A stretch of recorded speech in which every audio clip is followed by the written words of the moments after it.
day 3 of being diagnosed with ADHD and autism, and I still haven't read my reports. But the reason for that is not fear. I already know my struggles. I was the one who went for it because I've been struggling for so long.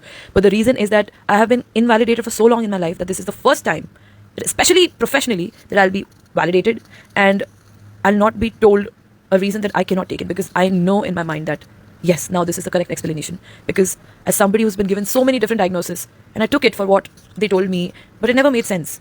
And being on so many different medications all my life, but they never helped me. In fact, they made me numb, less creative, made me lose myself. This is the first time I'll be professionally validated. And that's a sad thing to think about, because you trust professionals. And this is a different emotional weight altogether, because I have been invalidated for so long that now it doesn't even feel real, and it feels like it's a dream and I'm going to wake up and suddenly nobody's going to understand my struggles. It's like that. It's very weird. ADHD and autism are not diseases. This cannot be cured, but it sure is a disability in a world which is made for neurotypicals. That is the reason why it's a disability. It is not accommodating for people with different needs. For years, I thought I was lazy, I was not driven enough, and all of these things I tried to blame myself, because the thing with me is I don't blame the external world, I blame myself. And that's what I did for all these years. I tried to find out what was wrong with me and ended up with a lot of diagnoses and medications that never answered anything. And finally, I have the answer.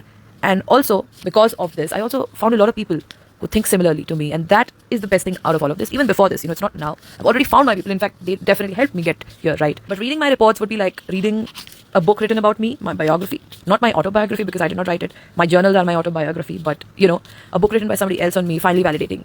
It literally is something, because it feels like I've been shouting into the void for so long. And everybody was like, oh no, you think too much. Oh, don't be too much of this, too much of that. And finally, I was never being too much. I was just speaking about what bothered me, and it literally disabled me in so many areas of my life. And I was saying that I'm not doing this for fun, but nobody understood that. And finally, somebody is understanding it. And that is also a lot to handle. But I'll be reading my reports today to understand myself a bit more better, if there's anything I missed. And I'll be moving forward towards trying to adapt to this neurotypical world. ADHD and autism, even though they've been disabling in a lot of areas of my life, but the areas that truly matter to me, if I only live to sing and dance and to create content, they've helped me the most there.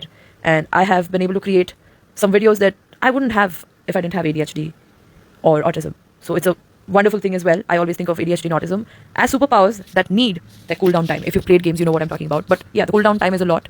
But you know what? I'll take it, because I love how my brain functions.